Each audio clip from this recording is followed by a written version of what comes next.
Apple Bloom peered out the window as the blizzard raged outside. She watched as the harsh winds blew around the normally fruitful spaces of Sweet Apple Acres. The wind howled and moaned against the various buildings that made up the farm as a whole. It sounded to her like the sinister singing of some long-forgotten ghost, lost and alone on a freezing equestrian night. The old wood that made up the Apple family's farmhouse groaned against the dual assaults of the cold and the wind. The creaking and the moaning would have put another feeling on edge, but Apple Bloom knew better. These timbers had held for long before the day of her birth, and somehow she knew they had no intention of giving up on the ghost anytime soon. Others might not have had the same faith that she had. Apple Bloom, are you sure that the roof isn't going to come crashing down on us in the middle of the night? Apple Bloom sighed, resting her head on the window's glass. Just like I told you the last 7 times, Button.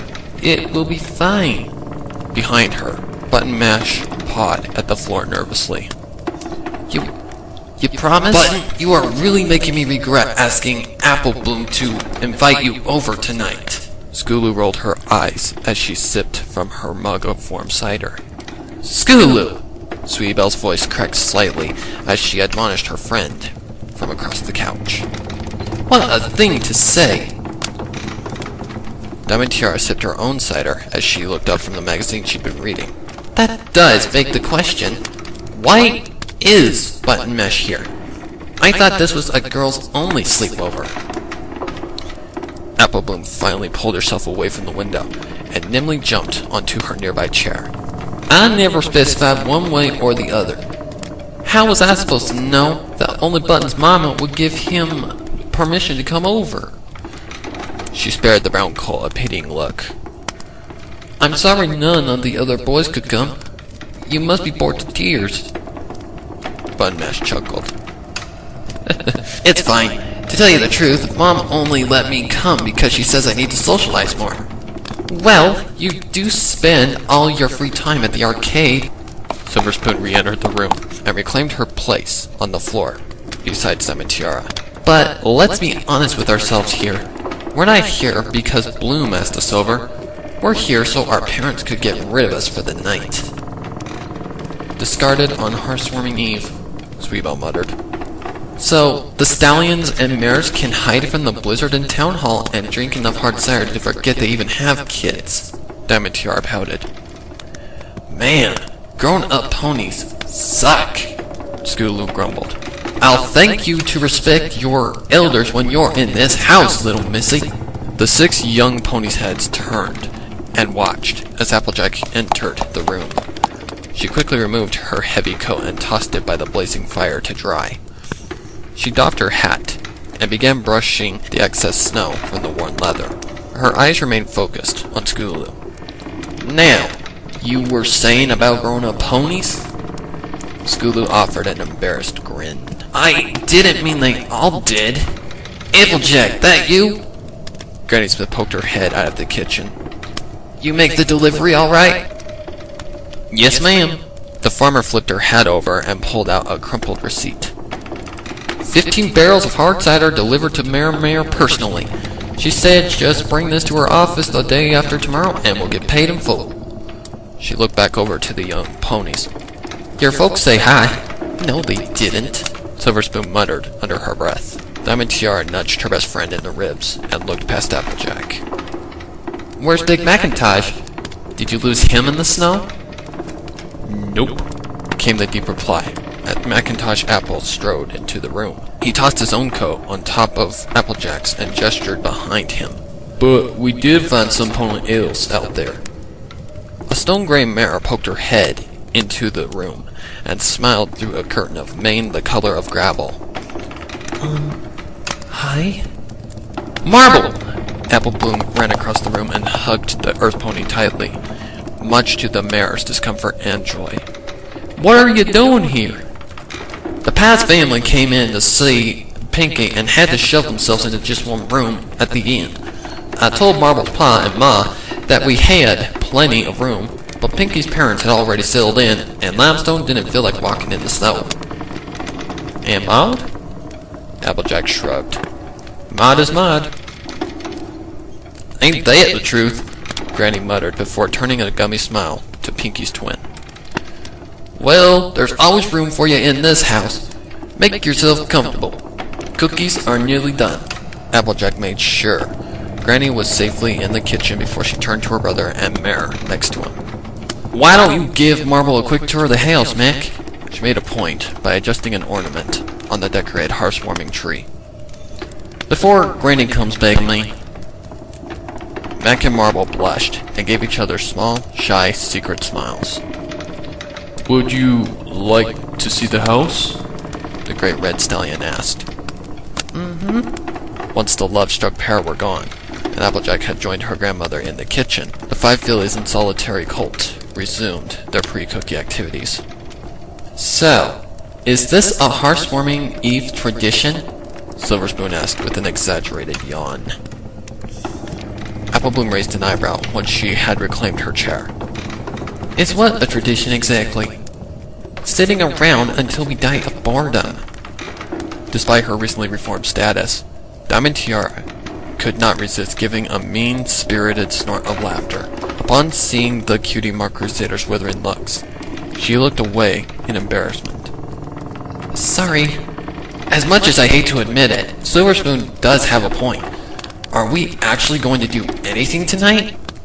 Bunmash jumped onto the couch next to Sweetbelle and paid no mind to her barely suppressed squeak of surprise. In my house, we play games on Hearthwarming Eve. There's a shocker, Skulu muttered into her cider. Button cut his eyes at her. And what do you do in your house, if I may ask? Skulu grinned. Hearthwarming Eve in my house is the best. We do this ancient Pegasi tradition called the mystery gift. Every pony passes around an empty box, opens it, and pretends it's exactly what we wanted for hearthwarming. The others have to guess what it is. Applebloom smiled. That's real innate, Scoots. But what do you win? Diamond Tiara shoved the magazine over to Silverspoon and propped herself up on the pillow she was stretched out on. The pony who guesses the most times, I mean. What do they win? Skulu crossed her forelegs and gave a cocky smirk. The winner gets to open the first gift on Hearthwarming morning. I've won the last 3 years in a row. Diamond Tiara rolled her eyes at the orange filly's bravado and looked to Sweetie Belle. What about you? Do you have some old unicorn traditions? Sweetie Belle thought about it as she lit her horn and levitated her mug from her and onto a nearby coffee table. Not sure about ancient traditions. My dad drinks a lot, if that counts. That's not a tradition, Silverspoon whispered into Diamond Tiara's ear. That's therapy fodder. Diamond Tiara pulled away and glared at her best friend. Can you stop being so rude? Well, excuse me for actually wanting to have fun on Hearthwarming Eve. Applebloom looked sharply at the silver filly. Is something wrong? Silverspoon rolled her eyes and returned to the magazine. Nothing's wrong. If we were at my house right now, we'd be opening the first gifts of Hearthwarming. She looked around the room smugly. I get so many presents each year that we have to start the night before. Wow, you're such a lucky pony. Skulu let Sweetbelle's magic carry her own empty mug away. I sure do wish that my parents had to buy my love every season. Please, Scootaloo. Silverspoon narrowed her eyes at the Pegasi sarcastic tone of voice. Don't get all mean just because your family is so poor they had to come up with a tradition where you pretend that you're excited to get literally nothing for Hearthwarming. Skulu's wings flared, and she jumped to the floor. My family isn't poor, and at least we know the real reason for the season. Silverspoon pushed the magazine away and stood on her own hooves. Just what I'd expect to hear from the girl who's shown up these past few winters in the same ragged coat. I like that coat. She took another step forward. You don't know any better. The Earth Pony mirrored her. Stop it, Sylvie. Diamond Tiara begged. She reached out a hoof, but pulled back when Silverspoon yanked her leg away. Honestly, If we were in Apple Bloom's house right now, I'd kick your flank from here to Manhattan. Sweetie Belle started to climb off the couch. Scootaloo, maybe we should. You want to fight? Let's fight. Silverspoon's ears flattened. It'll probably make Sweetie Belle feel right at home if you start acting like her father after too many hard ciders. Sweetie Belle froze, and then pulled herself back up onto the couch. I'll do your homework for the next 2 months if you break her glasses, she said. Button Mash looked around in confusion. Is this what normally happens at girls' sleepovers? Scootaloo tensed to spring. Last chance. Take back what you said about my family. And Sweetie Belle's. Silverspoon snorted and pawed at the floor, her tail whipping back and forth. The only thing that should be taken back around here is that old, smelly, patched, stained, manure-encrusted coat of yours. That's it! The two fillies rushed at each other. Stop! Apple Bloom leaned between them and held out her hooves to stop them. Just stop all this right now. Now what in tarnation is going on in here? The young ponies all looked up to find Applejack staring at them. A tray of cookies and milk balanced on her back. Well? Granny Smith's aged laughter drifted from behind the cow pony. Don't you worry about them none, Applejack. They just want to meet Grogar is all. Button Mash tilted his head. Grogar? What's that? Granny Smith snorted as she made her way to her old rocking chair by the fire. Now don't tell me no ponies ever told you a lot about Grogar. He's as important a part of Hearth'S as Santa Hooves himself. The fillies and colts stared at her with uncomprehending eyes. Granny Smith hefted herself into her chair and smiled. I guess it's up to me to spin the tail then. Applejack, you pass out them cookies and milk. The rest of you get comfy. The ponies all returned to their original seats, Scootaloo and Silverspoon shooting looks at each other to make it clear that they were nowhere near done. Now, what can you little ponies tell me about Santa Hooves?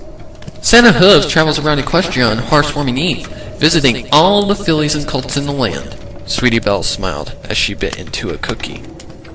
Very good. And if you've been a good little pony and honored the spirit of harmony all year, then you get a present, right? 6 heads all nodded. And what if you're bad?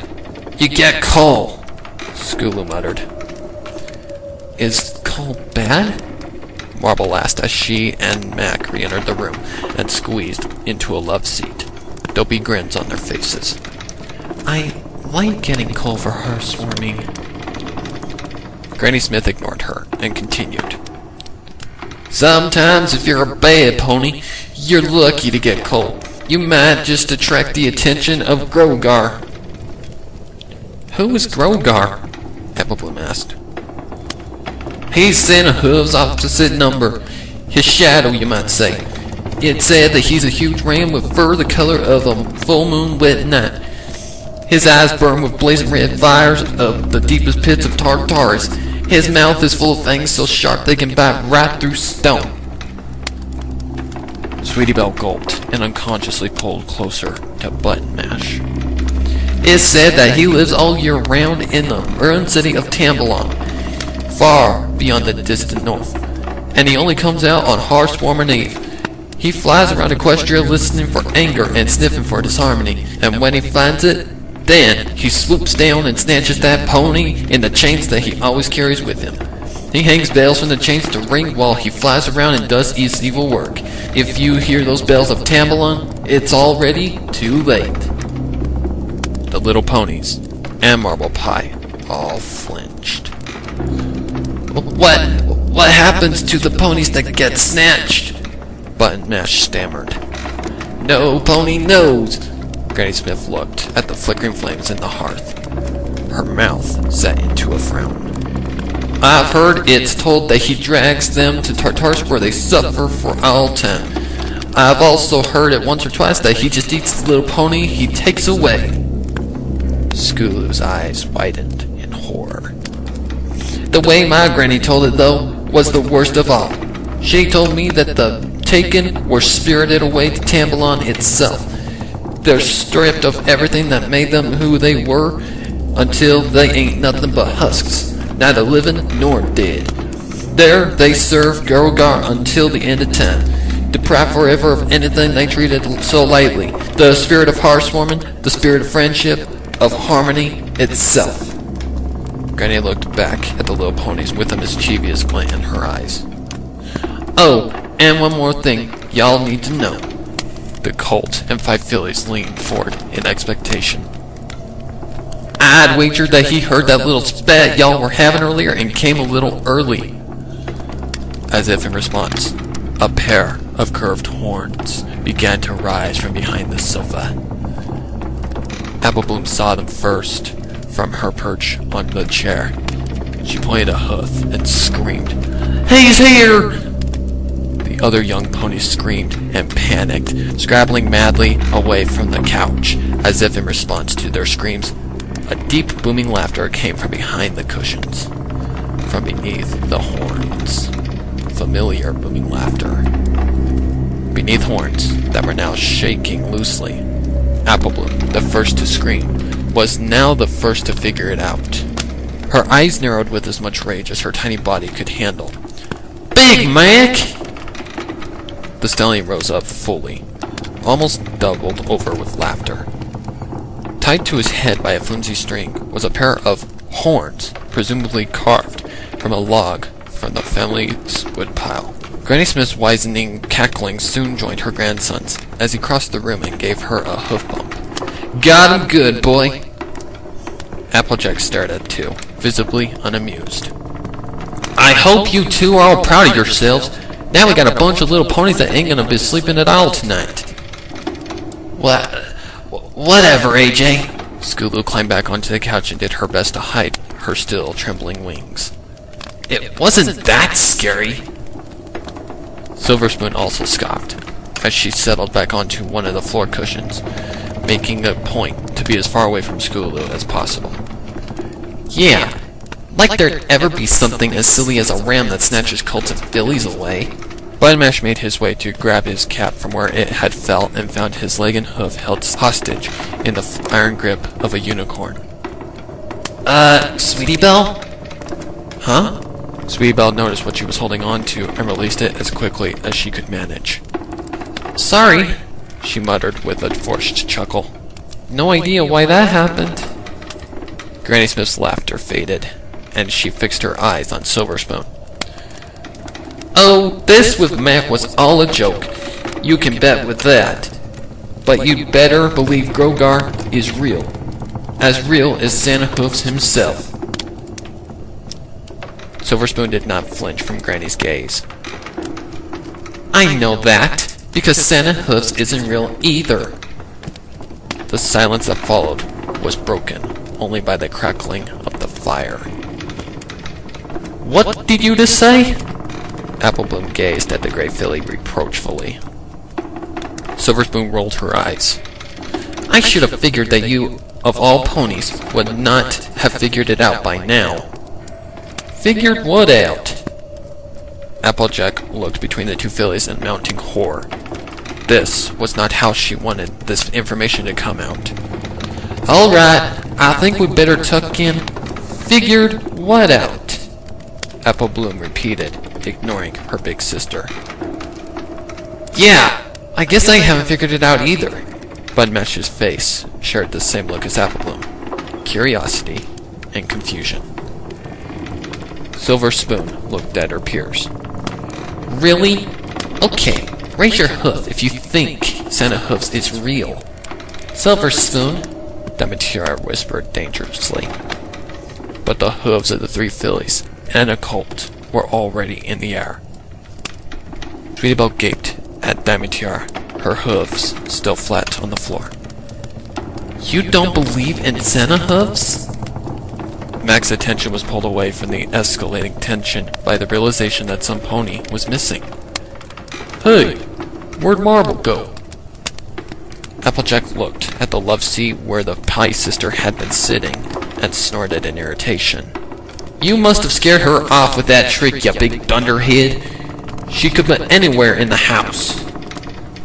Y'all go looking for that scaredy mare, Granny said, her eyes still burning a hole through Silverspoon. I'll make sure these six don't start rumbling again. Applejack opened her mouth to protest, but thought better of it. Instead, she looked to her brother. You take the upstairs, I'll take here. And for pony's sake, get rid of those horns before you give that mare a heart attack.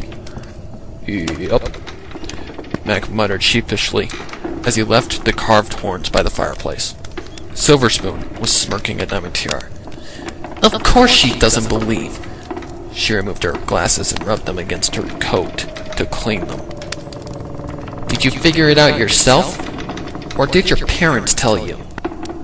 Diamond Tiara sighed heavily. Mother told me last week after I found a stash of presents in the attic and asked them about it. She said she was glad I'd found them because I was getting too old to believe in old ponytails. Santa Hoofs is not an old ponytail, Scoobloo shouted. He's the only pony in this whole world that treats us all equally. Then why does he always bring you gifts that aren't as nice as what every pony else gets? Her words began to fan the flames of anger in Scoobloo's heart. Santa Hoofs does what he can. I bet your daddy told you that now, didn't he? That's enough, Missy. Granny Smith's voice was suddenly razor sharp in its tone.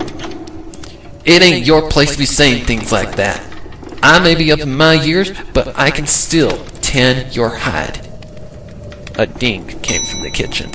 Dag flabbing cookies! The old Earth Pony muttered as she made her way to the kitchen, casting one last wilting look over at Silverspoon. Appleboom's eyes were now on Diamond Tiara. What did your mom tell you? Diamond Tiara's eyes were on the floor. Our parents made up Santa Hoofs. They hide extra presents every year and put them out after you go to sleep on Hearthswarming Eve. Button Mash laughed uneasily. That's the dumbest thing I've ever heard. Why would they go out of their way to lie about something like that? Because their parents lied to them about it and their parents did the same thing. It's a tradition to lie to your foals. Silverspoon smirked humorously as she put her glasses back on. How messed up is that? What is wrong with you tonight, Silverspoon? Diamond Tiara looked up with worry at her best friend. Wrong with me? What's wrong with me? Silverspoon jumped off her cushion and started pacing in front of the fireplace. What's wrong with all of you? Newsflash, hot off the presses. All the ponies in this town do nothing but lie to each other and keep secrets. Secrets and lies. Well, you know what? I've had it with secrets and lies. The wind blew against the house again, creating a low creaking moan as though the house were warning Silverspoon to stop. It is time to grow up, and growing up means facing the truth. I bet your dad told you that, didn't he? Silverspoon's jaw snapped shut as she gazed at Scoobloo with unbridled fury. What did you just say to me? Is that what he told you after he told you Santa Hoofs wasn't real? Scoobloo met Silverspoon's eyes without fear. That's what this is all about, isn't it? Your folks ruined it for you, so you have to ruin it for every pony else. Scoobloo nodded towards Diamond Tiara. At least she had the decency to keep that information to herself. Decency? Button Mash raised a hoof. I wasn't aware we had decided Santa Hoofs wasn't real. He looked around in confusion. Is that still not up for debate? Decency is doing the adult thing and accepting the truth, not hiding behind foolish innocence. Silverspoon turned her glare to Sweetie Belle, sitting once again near Button Mash. Here, I'll show you. Hey, Button Mash! The colt looked up expectantly. Sweetie Belle has a crush on you. Sweetie Belle's mouth dropped open, and her blush could be seen clear through her coat. You weren't supposed to tell any pony, she cried, her voice cracking loudly. Oh please, it's not like no pony noticed. He just did it because he has the social skills of a diamond dog. That's enough, Silverspoon, TIARA shouted. You're years away from your first heat, and you're already practically raising your tail for him. Skulu shot across the room like a bullet and tackled the earth pony to the floor. She stood over her and raised a hoof to strike. No pony talks to her like that. Silverspoon's eyes rolled with madness. Like you're any better? Go ahead and beat me up. Maybe that will impress her so much she'll stop focusing on the king of dorks over there and look at you for once like you've always wanted her to look at you. Skulu faltered, her eyes wide. What? Silverspoon took the opportunity and kicked straight upward. The orange filly went soaring and landed next to the hearthwarming tree with a crash. Buttonmash and Sweebo ran over to check on their fallen friend. Sweebo deliberately keeping away from Button's coat and trying to process what Silverspoon had just revealed. Applebloom jumped from her chair and squared herself. I don't give a darn what you're going through right now. No pony tricks some pony like that under the apple's roof. Silverspoon got back to her hooves and giggled madly. Like we wanted to be under the apple's roof tonight in the first place. TIARA saw where her friend was going, but it was already too late. Sylvie, don't. Why don't you tell Hayseed over there what you told me when you found out we'd be coming over here for Hearthwarming Eve? Applebloom froze and looked over at the filly, who she had once considered her greatest enemy. What's she talking about, that? TIARA opened her mouth to speak, but closed it again, unsure of what she wanted to say. I'll tell you, and I'll use small words so your bumpkin brain can process it. Silverspoon adjusted her glasses, now ignoring how off-kilter they were. She told me how upset she was that we had to spend the most magical night of the year crammed into this dusty, dirty old shack with ponies we get more than enough of at school. Each word pierced Applebloom deeper. Did you really say that? TIARA looked away. It was all the answer Applebloom needed. Don't act so surprised, Hayseed. Silverspoon was beyond reason now, her body visibly vibrating with adrenaline and insanity. Did you really think that whole cutie mark incident meant we were magically friends forever now? Because that's not how real life works. Sure, we might pal around now, and we won't mock you for being blank flanks, but in a few years, we'll start mocking how hideous your cutie marks are. Skulu looked up from between her doting friends to say something about the insult, but found her gaze drawn to the window.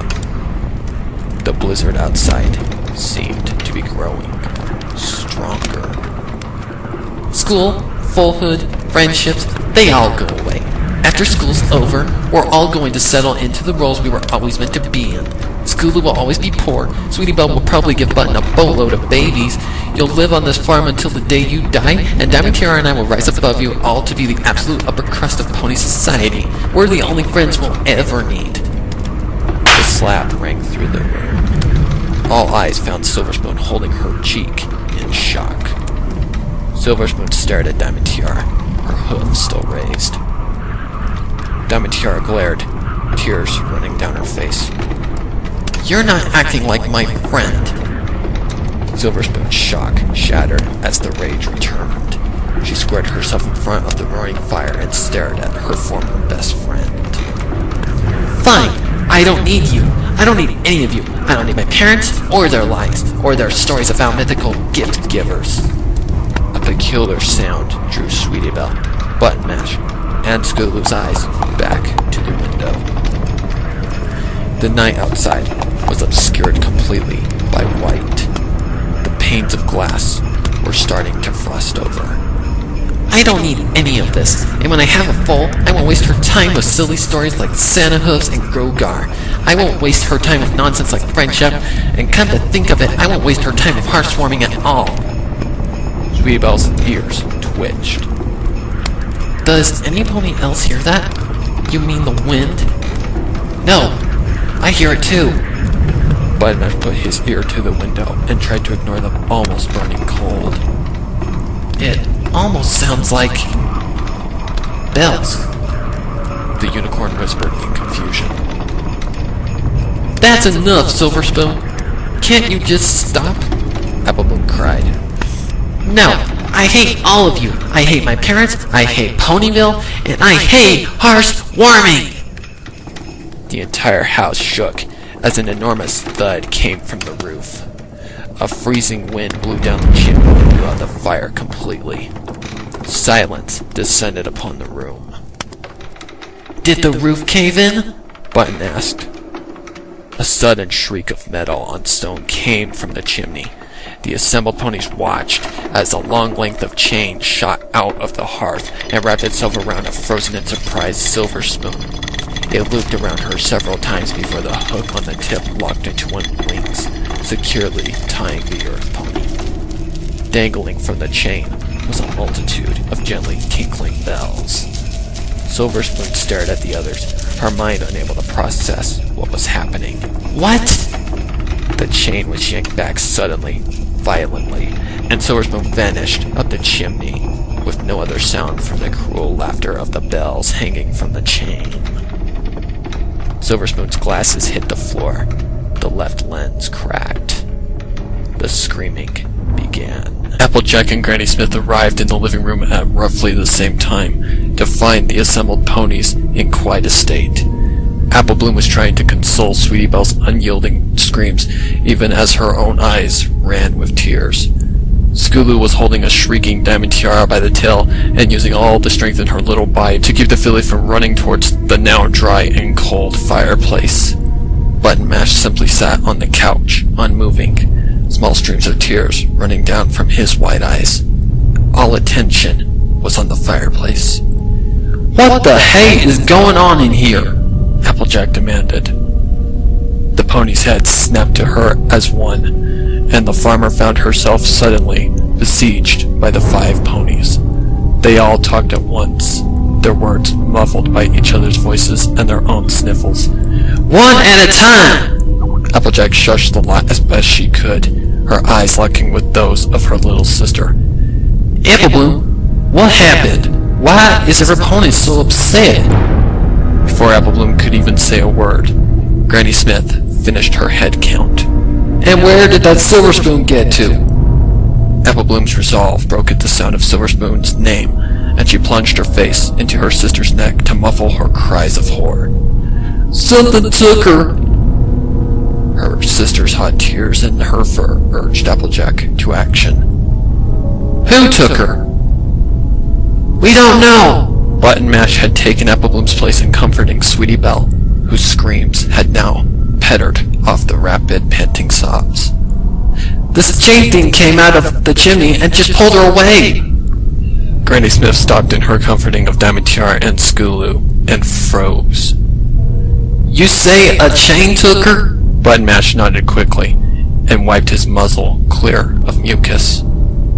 Something blew the fire out and this chain just shot out of nowhere and grabbed her! Diamond Tiara's eyes fell upon the fireplace, and she made an attempt to run into it. We have to save her! We have to! Granny Smith pulled the squirming filly against her and leaned close to her ear. She's gone, Gumdrop. I'm sorry, but she's already gone. Diamond Tiara looked up at the old mare in confusion. How do you... From upstairs came the sound of shattering glass and the rush of wind. Applejack's eyes widened in fear. The doggone wind blew in a window. I better go see if Mac needs help. Granny Smith looked apprehensive, but ultimately gave a curt nod. Go check, but be quick, and keep away from the windows. Applejack looked at her grandmother. Why? Just do as I say, girl! Granny Smith's voice was harsh and severe as the crack of a whip. The assembled ponies jumped at her tone, even Applejack. Never mind fixing any broken windows you find. I take it you didn't find Marble? Stunned at Granny taking charge, Applejack just nodded.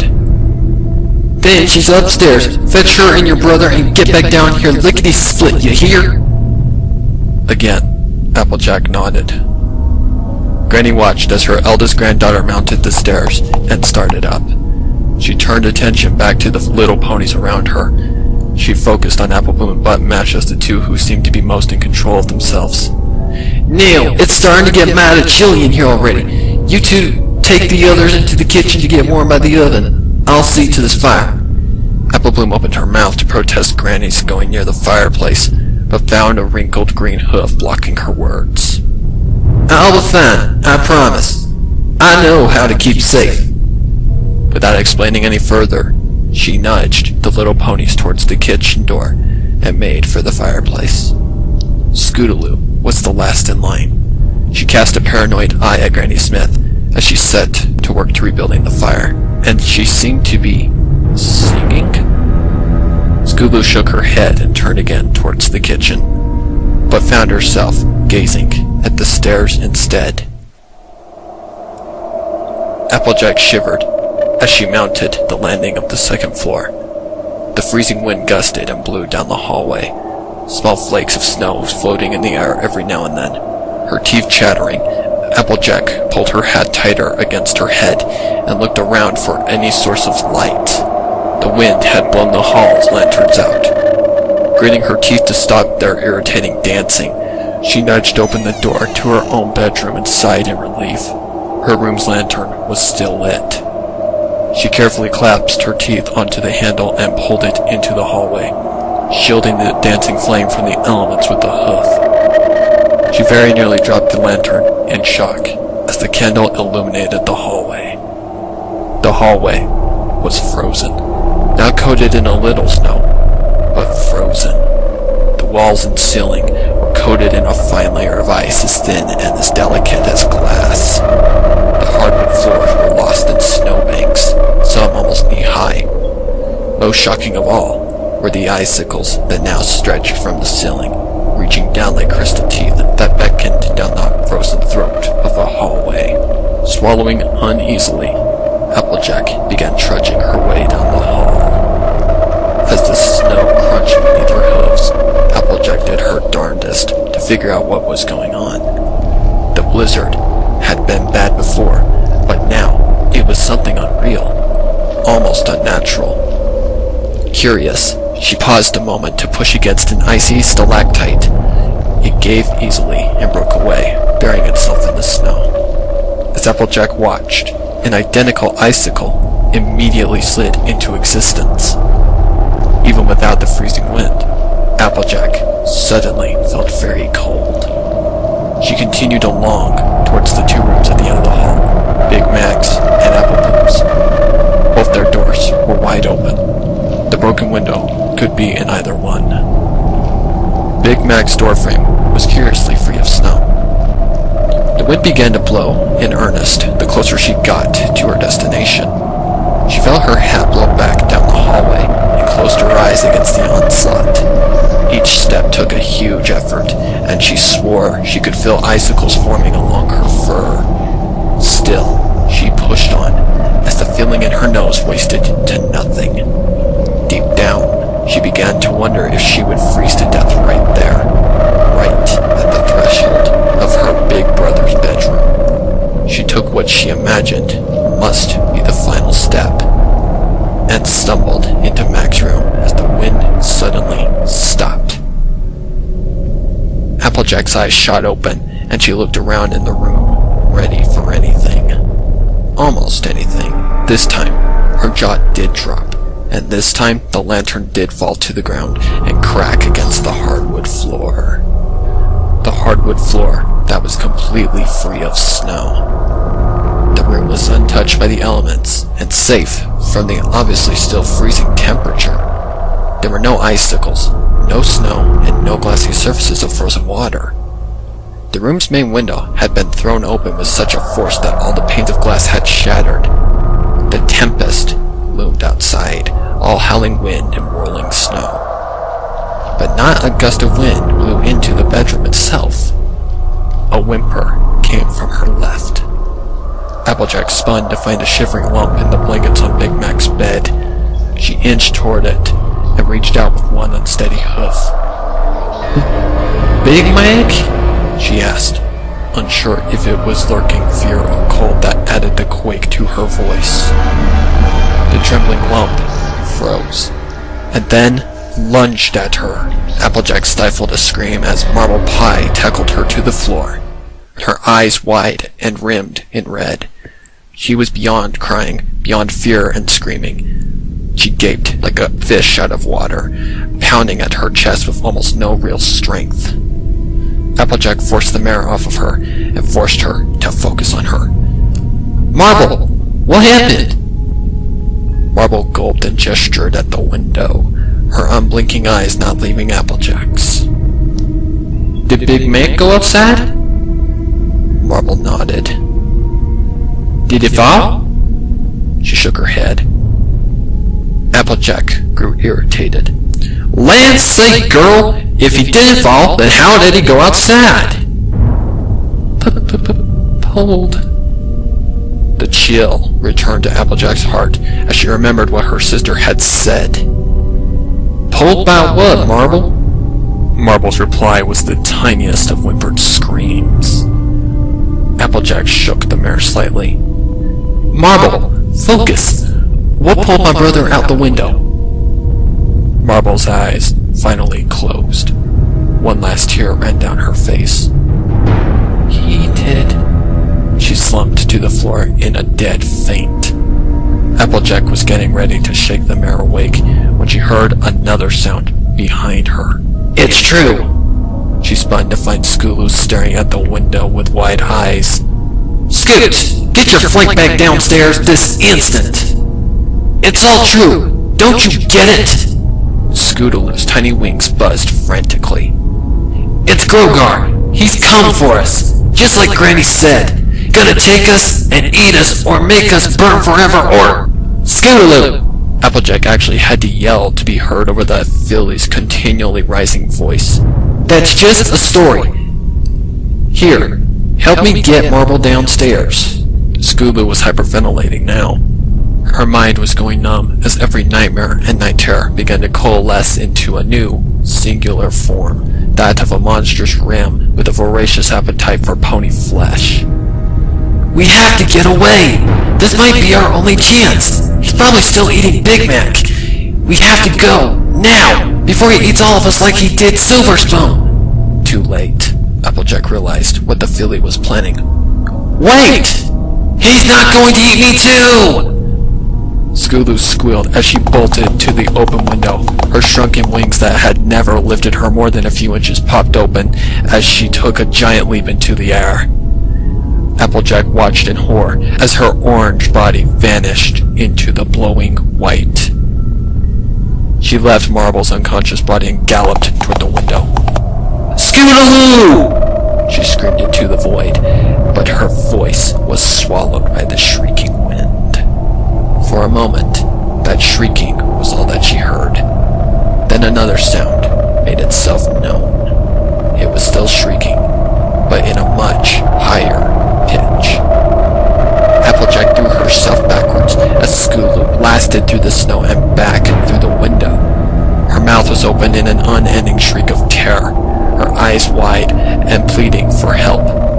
Her buzzing wings were held captive against her by several long lengths of chain, from which hung a number of golden bells that seemed to be singing harmony with the filly's cries. Scootaloo's one free hoof stretched out into the open air, desperately reaching toward Applejack. Her screaming stopped, and she peered at Applejack with the eyes of a fool. The eyes of trust, the eyes of knowing that the older ponies can always save the day, that they can always chase away the nightmares.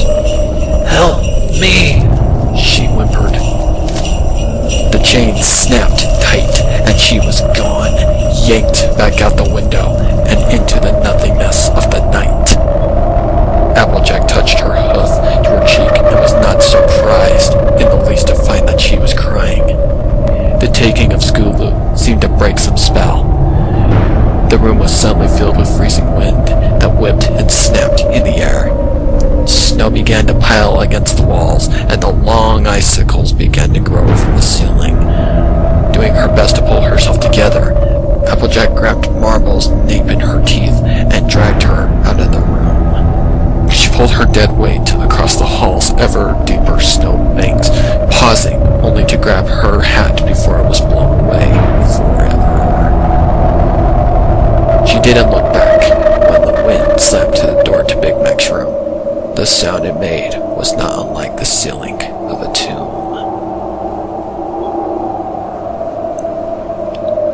The little pony's heads turned as one to see Applejack fall down the last few steps and land in a heap, a slowly stirring marble pie beside her. Applejack! Applebloom ran to her sister's side and checked her for injuries. Are you alright? Is Marble okay? What's going on up there? What was all that screaming we heard? What? Her rapid-fire questions came to a sudden halt. She looked up the staircase. Where's Big Mac? Sweetie Belle, who'd done a head count as soon as she'd gathered her wits by the warm stove, measured her next words carefully.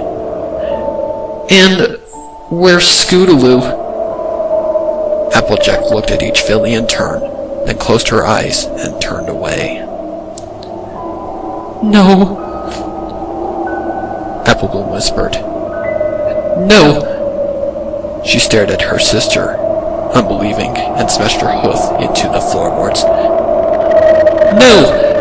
She began to beat the floor over and over again, punctuating each smash with another scream of, No! Applejack grabbed her little sister and held her close. She whispered reassurances and calming words into her ear until the little filly's rage was nothing more than a chest-racking sob of despair. Sweetie Belle found that she no longer had the will to cry. She simply turned and hugged against Butt Mash again, who thankfully had the presence of mind to put his foreleg around her. All alone with her sorrow and fear, Diamond Tiara's gaze fell upon Granny Smith. The old mare had built a roaring fire, 4 times as big and blazing as the first. Even now, she arranged more firewood to be in easy reach. Her shoulders had slumped only a little at the news of her grandson's demise, but still, she worked. And Diamond Tiara decided she wanted to know why. You know why this is happening, don't you? She asked, making her way towards the warm living room. You've known this the whole time! The others took notice and also filed into the room, either for the talking or the warmth. Marble finally stood on unsteady legs just long enough to throw herself onto the love seat and resume crying into the cushions. Granny Smith stared at the crackling pyre she had built and sighed heavily. I know. Granny? Applejack asked. Granny Smith snorted irritably. Figures it would happen on one of my last hearthwarmings. Couldn't just enjoy one more happy holiday with my family now, could I? Granny, what are you talking about? I figured I was out of the woods after you hit marehood and nothing happened. You were always such a trusting little filly. I should have figured it would be one of Applebloom's friends that were the real danger. What danger? Diamond Tiara was at the old mare's side. She looked at her with pleading eyes. What's out there? Granny Smith's eyes reflected the dancing flames. His name is Grogar, and like I said before, he ain't just an old pony's tail. When I was just a filly, back before we came to Ponyville, my family lived on a small communal farm up in Old Dream Valley. Back in those days, there were quite a few of us that helped each other out where we could. There was Apples, of course, and Tops, the Patch family, the Harvests, and Peachy King's clan. The Seed family had slid away from us at that point. They'd find their way to Manhattan not long after and make friendly with the Oranges. All we had in those days was each other, so every celebration was shared by one and all. Birthdays, Nightmare Night, the summer sun celebration. We looked forward to all of them in turn, but Hearth'S was by far our favorite, because we knew Santa Claus was coming and bringing us new toys and sweets that we just couldn't find in the valley. Everything changed on my 12th Hearth'S Eve. My best friend back in those days was Pumpkin Patch. Me and that filly were the scariest set of hellions in all of Dream Valley. We were always shirking our chores to play in the woods and enticing the other fillies and colts into staging mock battles between the armies of Princess Celestia and Night Moon. Our parents did their darndest to keep us from straying too far from the path of what was right, though. When we were the smallest, the threat of not getting gifts for Horsewoman was more than enough. When we got a mite older, it was the tale of Grogar that made us remember our manners and friendship lessons. On Horsewoman Eve, Pumpkin Patch pulled me aside and confided me something she had heard her mama talking about. There was no Santa hoofs. Our toys and sweets were purchased by the adults through the year during the grown-ups' occasional trips to nearby Paradise Estate. They'd hide them, then give them to us on Horsewoman morning and tell us they were just from Santa hoofs.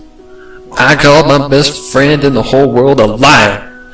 We fought so bitterly that it came to blows. Our folks had to pull us apart to keep us from tearing each other's tails out. I remember Pumpkin screaming that I wasn't her best friend anymore because real friends trusted each other. When she said those words, I swear I could feel the air getting colder. A horrible blizzard descended on Dream Valley that night, the worst even our oldest ponies could remember having seen. The wind howled a banshee wail, and the snow piled high against every exit from the valley. I remember looking out the window and seeing huge icicles rising where our crops were supposed to be. The cabin the tops lived in became lost in a small avalanche. They took shelter with us since we were the closest neighbors. They were so shocked by the loss of everything they owned that it was a while before they realized their youngest had vanished. That's when we heard the bells. My pa didn't miss a beat. He and the other grown-ups started boarding up the windows and building the fire. We had us youngins rather in the center of the cabin and stayed there.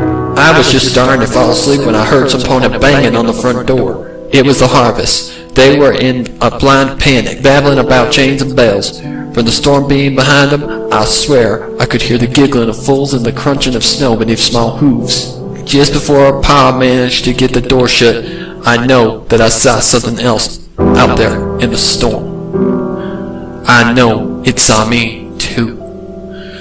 We spent the night huddled together like baby birds, taking turns keeping the fire roaring and singing heartwarming carols to pass the time. At some point, I must have fallen asleep. I dreamed I saw Pumpkin Patch at the window. She was laughing and crying at the same time. Her eyes were gone. The next day, the storm vanished as quick as it had come. We looked high and low, but we never found hide nor hair of any member of the Patches or the Keens. Their houses were full of snow and ice, but there was no blood, no bodies. We packed up and left Dream Valley that very next day. The ponies stared in awe as Granny Smith finished her tale, satisfied that the fire would burn for some time yet. She pulled herself into a rocker and looked at them all. A pony's first heart's warming after getting their cue marks is the most dangerous time of all. Y'all start feeling so grown up that you start to question things. First little things like Santa hooves, then bigger things like friendship itself. That's what calls to Grogar, the spirit of disharmony. That betrayal of the most sacred truth of ponydom. To question the very nature of friendship on Hearth'S Eve itself is borderline blasphemy. Some of you have done just that. You have, and now we are all being punished for it. Button Mash blinked with watery eyes. But I still believe in Santa Hooves. I haven't even got my cutie mark yet. Why am I being punished? And why did it take Mac? Marble asked in a quiet, trembling tone of voice. He wasn't a fool. It ain't about what you believe or how old you are anymore. Granny snapped impatiently. He's here now, and he will not stop until he has claimed us all. Applejack hugged Applebloom close and gazed at her grandmother in desperation. Isn't there anything else we can't do? Granny Smith sighed and looked out the window. We stick together, we keep the fire hot, we wait for the sun to come up, and you, she pointed a hoof at Sweetie Belle. I need you to tell me something. Well, what? The unicorn squeaked. Granny offered the kindest smile she could muster in the situation. How many heartwarming carols do you know? Granny's smile was so warm that Sweetie Belle couldn't help but match it. A few? TIARA watched everything quietly. Silverspoon's cracked glasses still held in her hooves. and the singing began. As Granny Smith crooned about how she was dreaming of a white harsh warning, the others all did their best to reflect, rest, and recover. The living room's furniture had been pulled away from the center of the room and used to blockade the doors and the windows. Spare linens and pillows had been used to build a huge pallet in the middle of everything, and the 4 remaining little ponies were nestled in the warmth. Applejack dozed on the couch away from the others, watching the stairs and afraid of the nightmares that would come if she fell into a deeper sleep. Sweetie Belle poked her head from under the blankets and ensured the coast was clear. Once she was satisfied that Diamond Tiara and Apple Bloom were either asleep or otherwise occupied, she carefully scooted herself closer to the room's sole male occupant.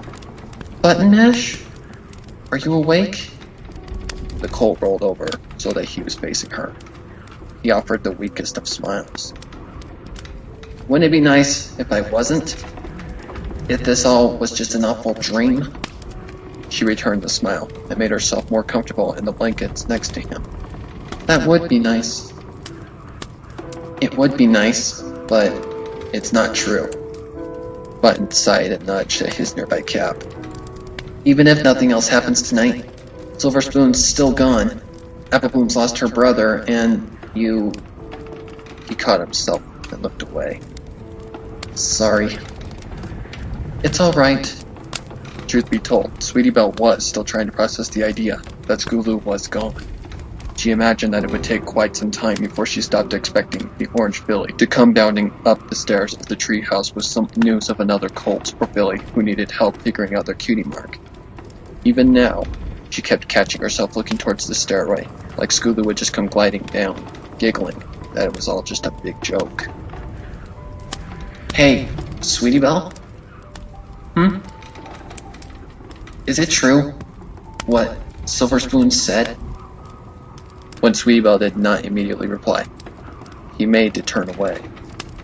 Sorry, I guess now's not really a good time. It's true. I do like you. Button Mash froze. You do?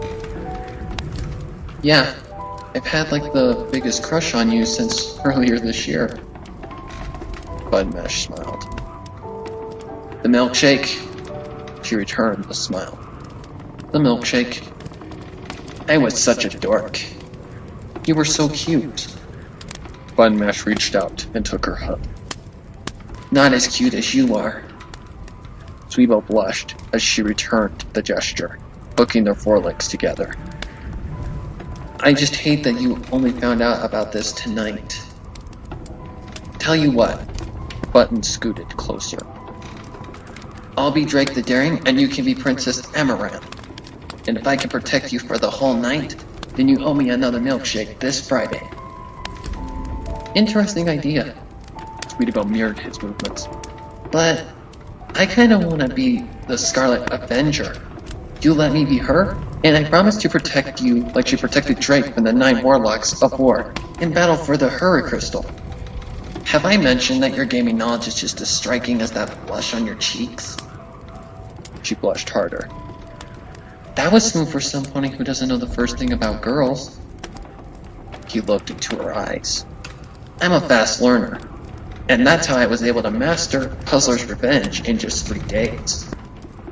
Sweetie Belle broke eye contact and looked away, tormented by the swirling forces inside her.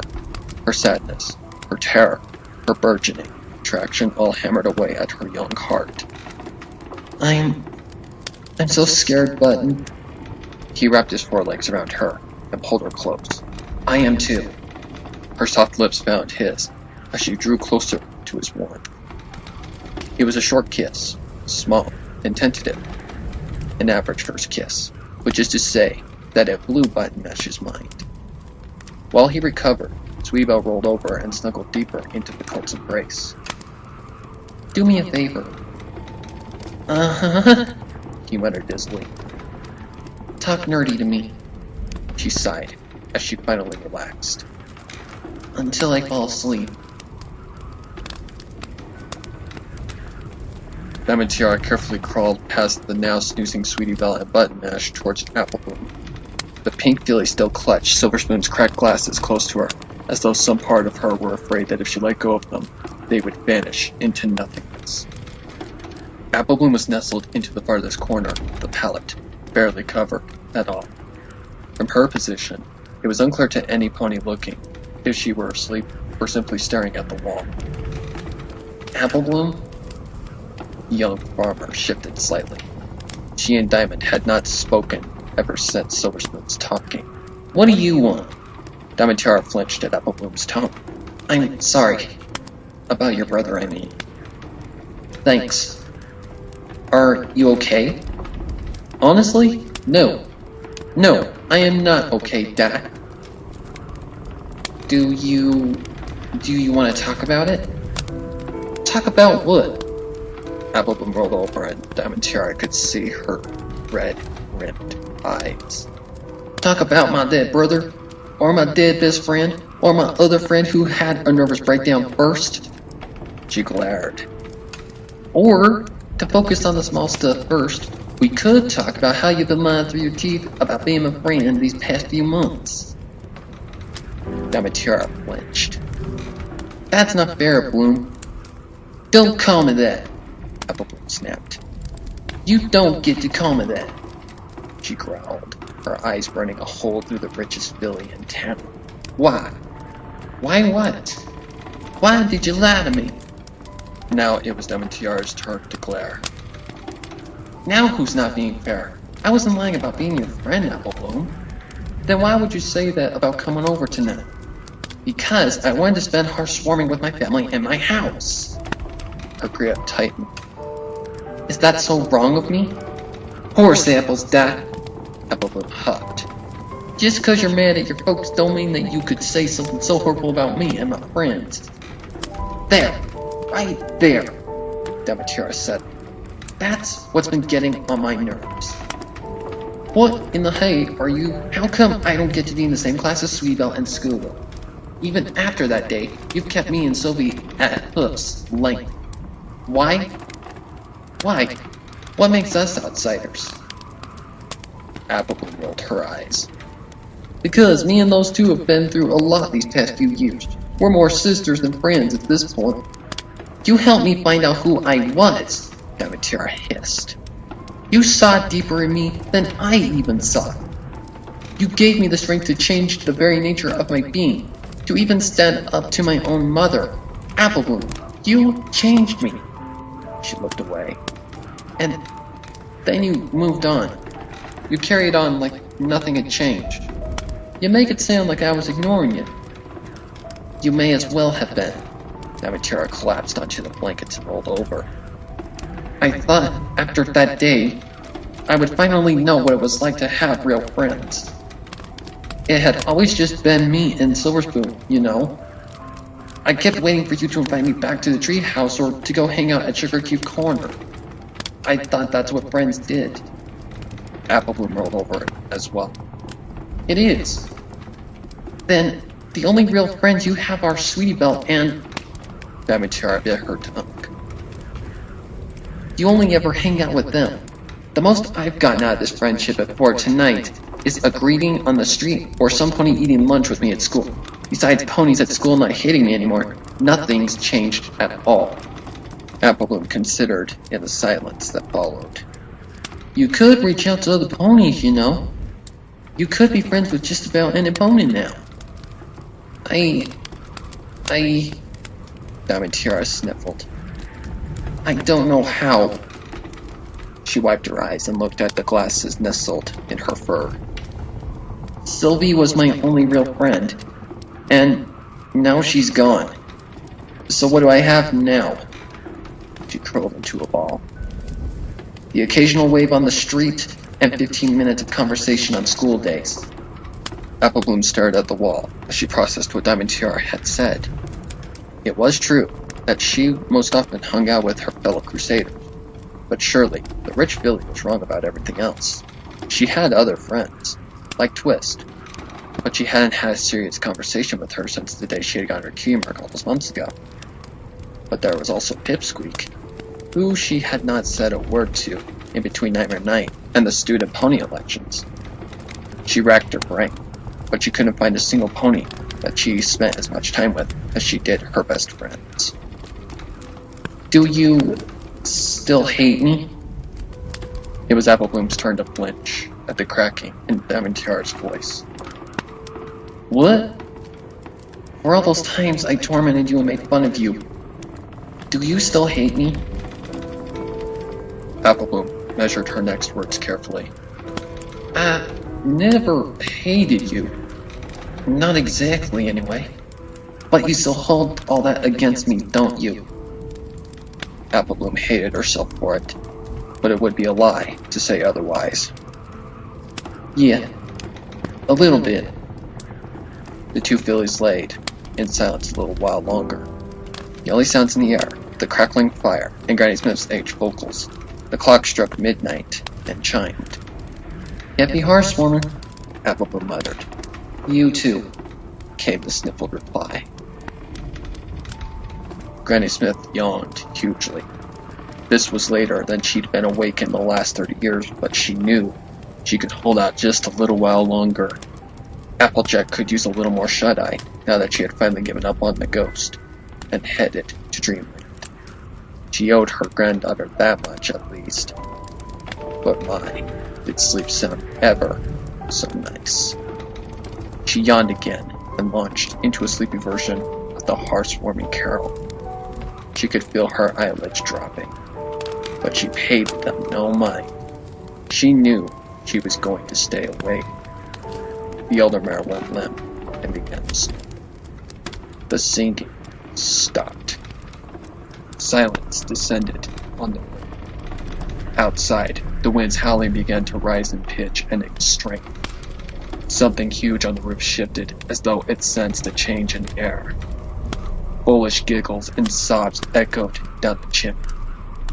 A blast of wintry wind blasted down the brick structure and reduced the once roaring fire to a pile of icicles. It spread through the room, jolting every pony awake at once. Granny Smith stared at the ponies she had failed. She heard the chain shoot down the chimney before she felt them wrap around her entire body. The hook snapped into place and pulled tight, splintering her rocking chair to pieces. The dangling bells danced and sank as they mocked her failure. "Run!" she whispered. The earth pony was yanked back up the chimney less than a second later. Applejack and Apple Bloom screamed together. The windows shattered inward all at once, the howling wind filling the air of the house with freezing snow. The strong wind blew the furniture away and scattered it. The front door blasted open so hard that it blew up its hinges. Icicles began to grow from the ceiling to the floor, spreading towards the panicking ponies. "We've got to make a break for the barn!" Applejack yelled over the wind. She bolted for the front door, trusting the others to follow her. Apple Bloom and Diamond Tiara followed closely, Marble not far behind. Bud Mash and Sweetie Belle made to follow, but a sudden gust of wind caught their small bodies and lifted them wholly into the air. They screamed as the rogue gust blew them up the stairs and into the second-floor hallway. Button Mash was caught in a downdraft and blown against the door to Applejack's bedroom.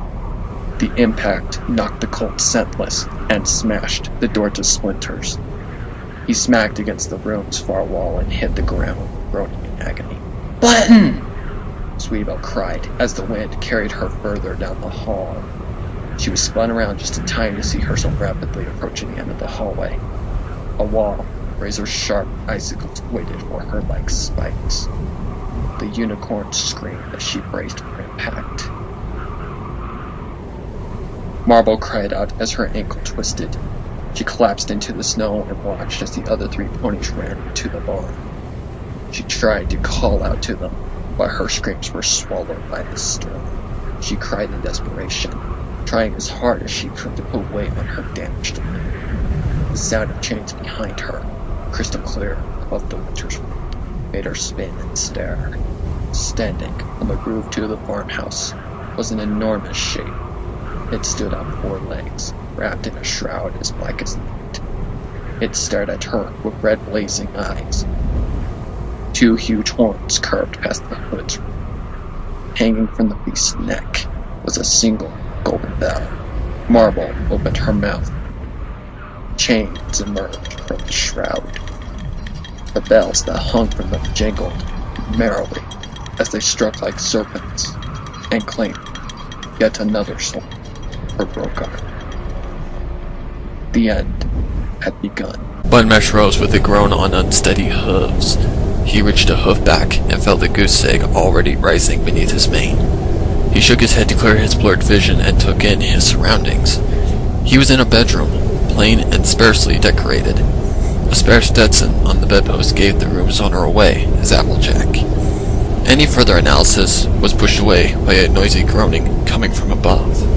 He looked up just in time to see the ceiling give way completely. He jumped back against the wall as debris and snow fell with a massive thud into the room. He coughed away the dust and shivered in the new cold that had found its way into the house via the sizable hole in the roof. And I promised that the ceiling wouldn't collapse, he muttered through chattering teeth. The dust cleared completely and revealed a nightmare. The thud had not come from the debris, and the ceiling had not given from the snow. The beast that now stared at Buttonmash was huge, easily 8 feet tall, with another foot or two added from the enormous curved horns that emerged from beneath the hood of the creature's black cloak. The creature shifted its position on jet black hooves that contrasted with the midnight blue of the beast's fur. A tangled white beard hung down from the chin, blowing softly in the wind. It stared at Buttonmash with eyes that burned like red-hot coals and grinned with a mouthful of dagger-like fangs. Around the beast's neck hung a great golden bell that jingled softly with every move that it made. Buttonmash's mouth became dry as sand. Grogar? The beast's grin grew wider as it tilted its head in acknowledgement. Button was no longer sure if his shaking was from the cold or from fear. I was good this year, wasn't I? Grogar seemed to pause a moment in consideration, then nodded his head again. So, how about we trade for a free bath tonight? Again, Grogar seemed to consider, then shook his mighty head with a chuckle. Buttonmash's upper lip trembled. But that's not fair. Grogar shrugged his huge shoulder and took a heavy step towards the cowering colt. Hey, go fix! Both Grogar and Buttonmash looked through the room's doorway. Sweetie Belle squared herself and glared. Her minute horn lit with the same emerald light that had saved her from impalement. She was done being scared and was now furious that the monster that had taken her best friend was now threatening the recipient of her first kiss. She reached out with her magic and seized the heaviest thing she could find. Get your big blue tail away from my co-friend! Applejack's bed, bathed in Sweetie Belle's magic, rose into the air and swung like a huge, oblong golf club. It struck Grogar full on and knocked the ram right through the wall and into the howling storm. Buttonmash stared in wonder. Sweetie Belle raced to his side and looked him over. Seeing his amazed stare, she grinned. Yeah, I had no idea I could lift something that big. You called me your co-friend. Sweetie Belle's pride deflated like a balloon. What? I have a mere friend! Buttonmash whooped with joy before remembering where he was. I also might freeze to death. Sweetie Belle shook her head and grabbed his foreleg in hers. Save it for later, Drake. We've got to get out of here. Buttonmash let his new mare friend pull him along with a bemused smile on his face. Whatever you say, Scarlet Avenger.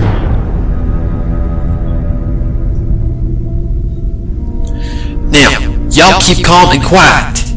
Applejack lit another lantern and passed it to Diamond Tiara, who passed it along to Applebloom. We'll wait here while in... The roof of the barn suddenly came crashing in as an enormous form came crashing into the room. The three ponies stared as the huge ram landed on all four hooves and shook off whatever impact had sent it plummeting into the room. It quickly focused its attention on the ponies. its hood falling back as it turned its head sharply. Applebloom saw the horns and screamed again. "Grogar!" Applejack whispered in terrified wonder. She shook off her amazement and placed herself firmly in front of the fillies. Not one more step, you overgrown goat! Grogar narrowed his burning eyes and drew from his cloak an enormous burlap sack. The top was wrapped in chains that coiled like snakes and were adorned in jingling bells.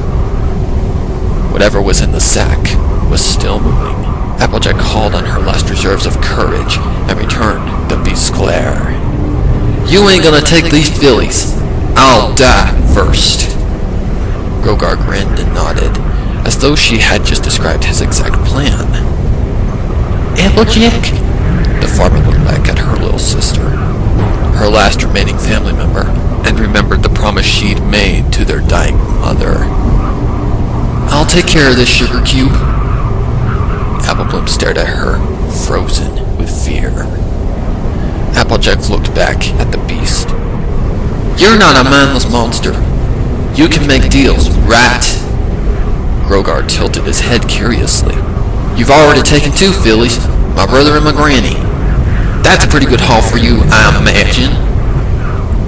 Grogar crinkled his eyes and grinned, his teeth glistening in the lantern's light. If I make a nice round 5 and I go willingly, will you leave these 2 alone? Applebloom's paralysis broke, and she darted forward. Applejack, no! A quick thinking Diamond Tiara snatched her tail in her mouth, holding fast. She stared at Applejack with complete shock that this mare would sacrifice herself for her.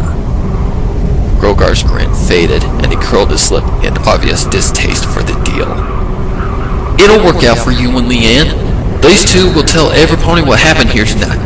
You'll be feared more than ever. Grogar's grimace faded as he considered the bargain. Applejack! Applebloom screamed. She kicked wildly at Diamond Tiara's muzzle. Let me go! Applejack ignored her sister as best she could. Well, have we got a deal? Grogar's eyes narrowed, and he nodded. Applejack finally looked back at her sister and smiled, tears falling from her eyes. I love you, sis. Be good. Applebloom wailed as the chains unwrapped themselves from the bag and darted out. They wrapped themselves around the earth pony and locked securely in place. The sack fell onto its side and opened wide.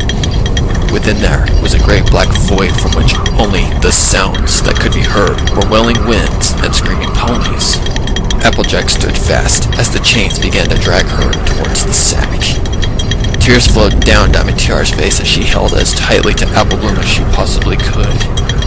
As she stared at Applejack's approach to her fate, she noticed something amazing. Applejack was getting younger.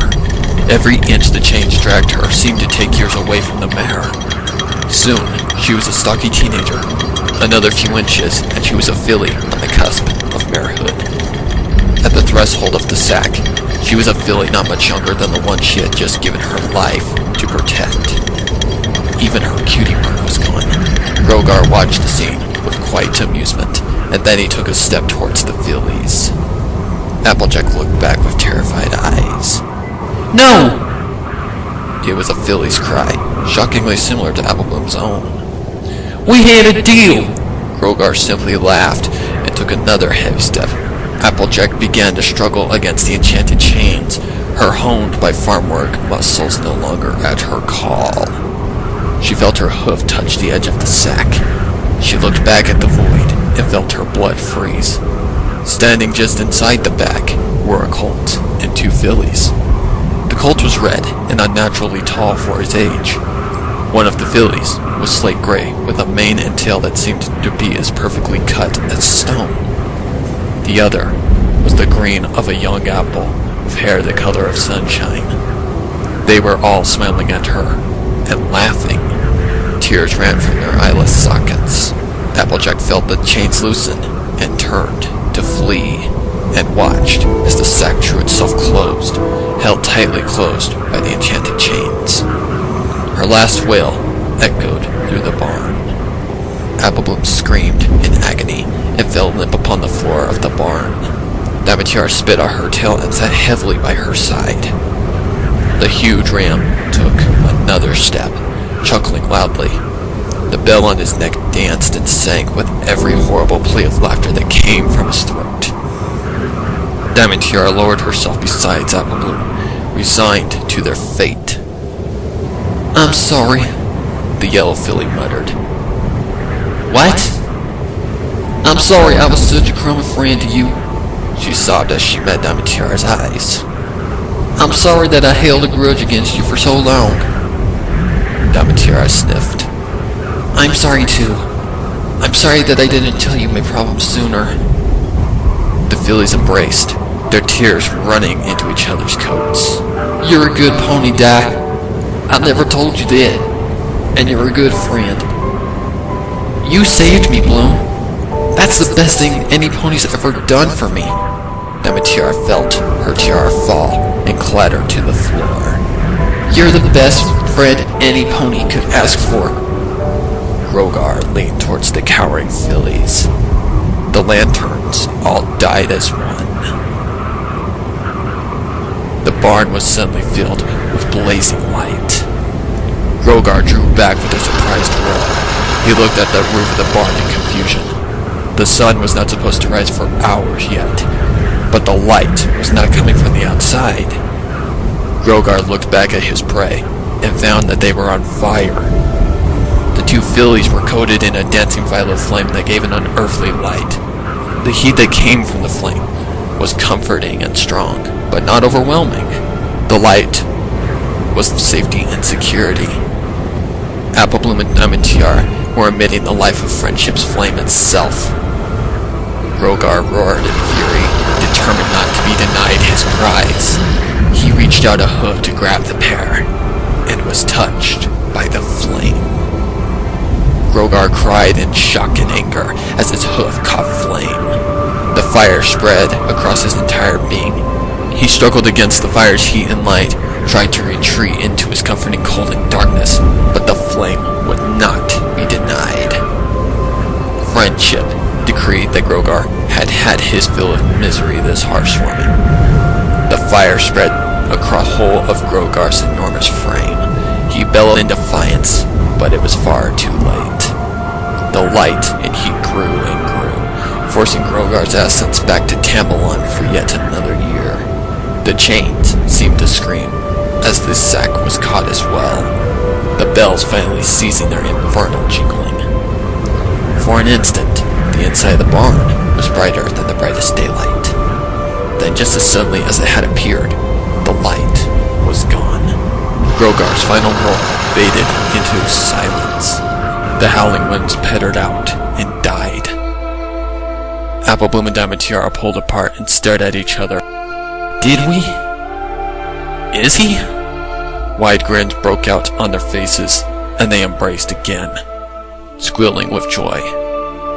Hello? They looked up to see Sweetbell and Button Mash standing in the barn's doorway. Button Mash was staring at the ground beside the two fillies. Is that what I think it is? All eyes fell upon the enormous golden bell that now rested on the ground. Engraved in ornate writing across the bell's rim was a single phrase repeated over and over again. For goodness sake. The four little ponies screamed as a small shape jumped in from the hole in the roof. It was a filly.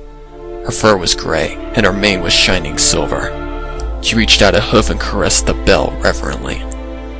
Tiara swallowed. Sylvie? Silverspoon looked up sharply. Her mouth was frozen in a rictus grin. Her eye sockets were empty and staring, tears still running down her cheeks. Tiara reached behind her and carefully handed her best friend her glasses. Silverspoon cocked her head in confusion at first, then seemed to freeze in sudden remembrance. She lifted the cracked frames to her face and adjusted them until they were perfectly centered. For a single instant, the old Silverspoon was back. She smiled at Tiara with kindness in her eyes. Thank you. I'm sorry. Sylvie? Diamond Tiara started. But the spell was broken. The grinning ghoul that SIVERSPOON had become bent down, grabbed the heavy bell in her mouth, and vanished out of the hole in the roof and into the night beyond. The silence that followed seemed to stretch on forever. Well, Buttonmash clapped his hooves together and looked around at the three fillies. at the risk of not sounding cool in front of my new mare friend, I could really use my mommy about right now. The blizzard had cleared completely by the time the sun began to rise. The four little ponies emerged from the barn at first light and started the trek back towards Ponyville. For the rest of the night, they had comforted each other and did their best to get some sleep. Now, it was time to find the others and tell them what had happened. Diamond Tiara pushed her tiara back into place and looked at Apple Bloom. What's going to happen to you now? I don't know. The filly shrugged as she walked. Suppose they'll send me off to Manhattan to live with Babs until I get old enough to inherit the farm. Diamond Tiara sniffed indignantly. And have my new best friend leave me for a few years? Nonsense! You can come live with me until the farm is fixed back up. Apple Bloom gave the rich filly a small grin. And I suppose you'll have no problem in getting your mom and dad to agree with that? Diamond Tiara rolled her eyes. It's not like some pony didn't help me understand that my special talent is getting other ponies to do what I want or anything. Behind them, Sweetie Belle was briefing Buttonmash on what to do around Rarity. Most importantly, do not tell her that we're together. Why not? Button pouted. Embarrassed of me already? Sweetie Belle pecked his cheek. Of course not. But if she catches even an inkling of the fact that we're special sun ponies, she'll start fitting me for wedding dresses. The two ran right into the tails of Apple Bloom and Diamond Tiara. The two fillies were standing frozen in the middle of the road. I don't think Rarity's going to be a problem, Sweetie Belle, Apple Bloom muttered. Sweetie Belle and Buttonmash pushed up until they could see what had spooked the other two. Buttonmash fell face first into the snow in a dead faint. Sweetie Belle started screaming uncontrollably and raced ahead as fast as she could. Diamond Tiara sat back on haunches and started to laugh uncontrollably, tears running down her cheeks as the sound became not that much unlike a high keening well. Apple Bloom looked back on the night before. We're here so our parents could get rid of us for the night. Discarded on Hearthswarming Eve. We're all being punished for it. It ain't about what you believe or how old you are anymore. He's here now, and he will not stop until he has claimed us all. Ponyville was ruined. Huge icicles pierced upwards through the roof of houses. The buildings that were still standing were either frozen solid or packed so tightly with snow that it poured from windows like waterfalls. An enormous snow drift had buried the center of town, the town hall only visible by the uppermost part of its roof. There was no sign of any pony anywhere. They were all gone. With a sudden stirring of wings, Princess Celestia herself landed in the snow. She took in the devastated town with shock and horror. She looked down at Apple Bloom and touched her shoulder with a hoof. My little pony, what happened here? Where is every pony? Apple Bloom looked at her with sunken eyes, her once red mane now the same white as the snow. A single tear ran down her cheek. Grogar came to town and punished them. He punished them all. She grinned.